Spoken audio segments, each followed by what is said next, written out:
క్రీస్తుని బట్టి మీకు శుభములు. లోకము చాలా చెడ్డ ప్రదేశము.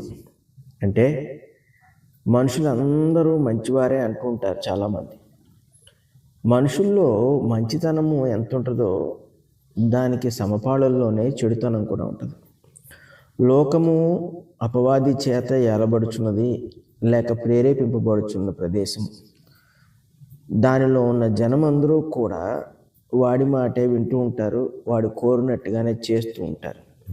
అందుకు రుజువు వాడు మానవునిలో చేర్చగలిగిన పాపమే. పాపములో ఉన్న మానవుడు ఎప్పుడూ కూడా నిత్యము మంచిని చేయలేడు. కాబట్టి మనుషులు ఎప్పుడూ మనుషుల్ని బాధ పెడుతూ ఉంటారు, ఒకరినొకరు హింసించుకుంటూ ఉంటారు, ఒకరినొకరు విమర్శించుకుంటూ ఉంటారు, ఒకరిపై ఒకరు యుద్ధము చేస్తూనే ఉంటారు. అయితే ఇటువంటి మనుషుల మధ్యలో దేవుని ప్రజలు జీవించడం అనేది జరుగుతుంది. దేవుని ప్రజలు లోక సంబంధమైన మనస్సు కలిగిన వారి చేత బాధింపబడుతూ ఉంటారు. అందుకే ఈ లోకము చెడ్డ ప్రదేశము. నిత్యము ఇక్కడ చెడే జరుగుతూ ఉంటుంది. మంచికి ఆస్కారం ఉన్నప్పటికీ మంచి కూడా యుక్తితోనే చేస్తూ ఉంటారు ప్రజలు. అంటే ఏదో ఒక లాభాన్ని ఆశించి, ఏదో ఒక స్వార్థమును కలిగి ఉండి మంచిని చేస్తూ ఉంటారు. కేవలము నీతిమంతుడు మాత్రమే దేవుని మనస్సు కలిగిన వాడు ఏమీ ఆశించకుండా యథార్థ హృదయముతో జీవిస్తూ ఉంటాడు. ఎవరికైనా మేలు చేయాలంటే చేస్తూ ఉంటాడు. ఇటువంటి లోకంలో జీవిస్తున్న దేవుని బిడ్డలమైన మనము నిత్యము ఏదో ఒక బాధను, హింసను, శ్రమను ఎదుర్కొంటూ ఉంటాం. ఇది ఎక్కువగా మనుషుల వల్ల మనకు కలుగుతూ ఉంటుంది. అయితే దీని విషయంలో కూడా దేవుడు మనకి ఆదరణను, ధైర్యం దయచేస్తున్నాడు. ఆయన వాక్యము మనకు అందుకే గొప్ప ఆదరణ కలిగించు వాక్యముగా నిలిచి ఉన్నది. మనము దేవుని వాక్యమును ఎంతగా ఆశ్రయిస్తే అంత ఆదరణను, నెమ్మదిని మన జీవితంలో పొందుతాం. ఎందుకంటే ప్రతి విషయమునకు కూడా దేవుని యొద్ద సమాధానం ఉన్నది. దానిని వెదికి మనం కనుగొనవల్లనే దేవుడు తన వాక్యమును మన మధ్య ఉంచున్నాడు. దానిని వెదకవలన మనసు మనకు లేనప్పుడే ఎక్కువగా నష్టపోతూ ఉంటాం. కీర్తన గ్రంథంలో దావీదు 9వ అధ్యాయం 18వ వచనంలో అంటున్నాడు, దరిద్రులు నిత్యము మరువబడరు, బాధపరచబడు వారి నిరీక్షణాస్పదము ఎన్నటికీ నశించదు. ఎంత గొప్ప ఆదరణకరమైన వాక్యమో చూడండి. దావీదు గొప్ప అనుభవం చేత ఇది రాయిచున్నాడు. దేవుడు తన పక్షముగా నిలిచి ఉన్నాడని తెలిసి దాన్ని అనుభవించి ఈ సంగతిని చెప్పుచున్నాడు. దరిద్రులు నిత్యము మరువబడరంటే ఇక్కడ అర్థము పేదవారు అని కాదు, అంటే నిస్సహాయ స్థితిలో ఉన్నవాళ్ళు అని అర్థం. అటువంటి వాళ్ళ విషయంలో దేవుణ్ణి నమ్ముకున్న వారైతే వాళ్ళు ఎల్లప్పుడూ కూడా మర్చిపోబడరు. దేవుని జ్ఞాపకంలో అట్టివారు ఉంటారు అని చెప్తున్నాడు. అంతేకాదు, బాధపరచబడి వారి నిరీక్షణాస్పదము ఎన్నటికీ నశించదు.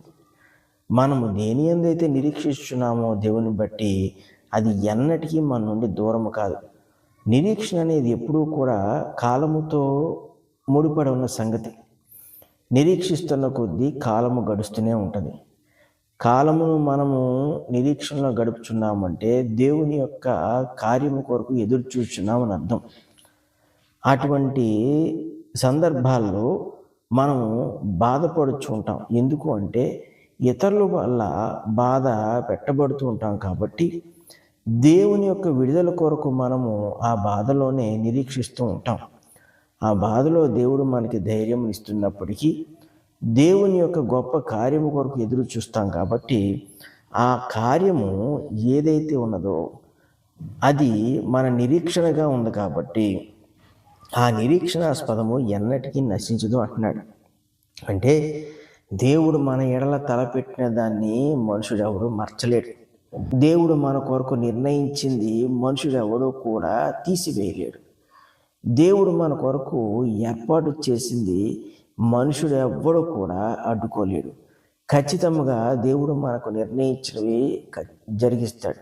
మనం వాటిని మన జీవితంలో పొందుతాం, వాటిని బట్టి సంతోషిస్తాం. అంతేకాదు, ఎప్పుడైతే మన నిరీక్షణాస్పదము నశించలేదో, మనము దేని విషయంలో అయితే ఉన్నామో దాన్ని పొందుతామో, అప్పుడు దేవుడు ఇచ్చే విజయము మిగిలిన వారందరికీ కూడా అవమానము, దుఃఖమును కలుగు చేసేటట్టుగా ఉంటుంది. ఇందు విషయమై దావీదు దేవుని యందు నిరీక్షించి ఉన్నవాడిగా ఈ మాటలు రాస్తున్నాడు. మనము విశ్వాసము కలిగి దేవుని కొరకు నిరీక్షించుట అలవాటు చేసుకుంటే, దేవుడు మన జీవితంలో దయచేయాలని అనుకున్న ప్రతీది కూడా మనం పొందుతాం. అంతేకాదు, మనము ఏదైతే యథార్థముగా ఆయన కోరుకుంటున్నామో అవన్నీ కూడా మన జీవితంలో పొందడం జరుగుద్ది. ఈ భూమి మీద ఏ మనుషుడైనను, అపవాది శక్తి అయినను వాటిని అడ్డుకొనలేడు. ఎంతటి గొప్ప దేవుడు మన పక్షముగా ఉన్నప్పుడు విశ్వాసమును బట్టి మనము ఎదురు చూచి వాటన్నిటి విషయంలో మనం ధైర్యంగా ఉండొచ్చు.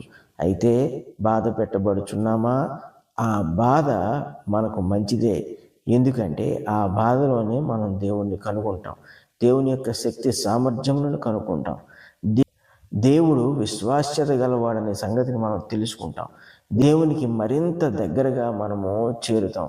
ఇందువల్ల మనం బాధపడినప్పటికీ పొందే లాభము బహు అధికముగా ఉంటుంది. కాబట్టి మనము అందరికన్నా కూడా ధన్యులుగా ఎంచబడతాం.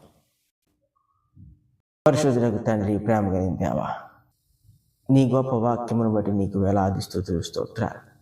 ప్రతిదినము నీ వాక్యము చేత మమ్మల్ని ఆదరించు, ధైర్యపరచు, మాకు నీ ప్రేమను తెలియజేయచ్చు. నీవు మా పక్షంగా ఉన్న సంగతి ఇదే మాకు తెలియజేసి ధైర్యపరచునందుకు మీకు స్తుతులు స్తోత్రాలు. నీవు చూపించిన ప్రేమను బట్టి, కలుగు చేయించిన ధైర్యం బట్టి మా జీవితం ఇంకను మేము బలంగా కొనసాగించుకుంటూ సహాయం చేయమని, మా జీవితంలో ప్రతి విషయంలో నాయన నీకు మహిమ కలిగినట్లుగా జీవించడానికి సహాయం చేయమని యేసు పరిశుద్ధ నామమున అడుగుతున్నాం తండ్రి. ఆమేన్.